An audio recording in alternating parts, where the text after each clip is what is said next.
કોંગ્રેસ નેતા મનીષ દોશી આરટીઆઈ તોડકાંડ અને ભ્રષ્ટાચારને લઈને રોષે ભરાયા।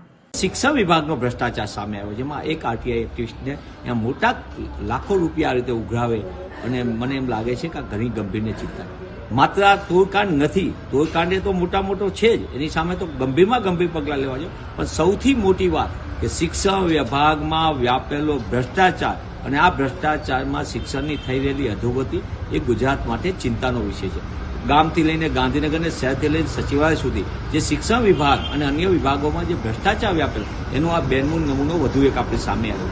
શિક્ષણની અંદર શાળાઓની મંજૂરી હોય, કોલેજોની મંજૂરી હોય, અન્ય સંસ્થાઓની મંજૂરી હોય, અન્ય પ્રકારની મંજૂરી હોય, અનેક પ્રકારની ગ્રાન્ટ મંજૂરી કરવાની હોય, ભરતીની મંજૂરી હોય, આ તમામ પ્રકારમાં મોટા પાયે ભ્રષ્ટાચાર થાય। ફી નિયમનના નામે પણ મોટા પાયે તોડકાંડો થાય છે અને આવા સંજોગોની અંદર જે ઘટના સામે આવી છે એ આપણા સૌના માટે ગંભીર છે। તેવા સંજોગોમાં તોડકાંડના નામે મૂળભૂત વાત ઉપરથી સરકાર ધ્યાન ન ભટકાવે।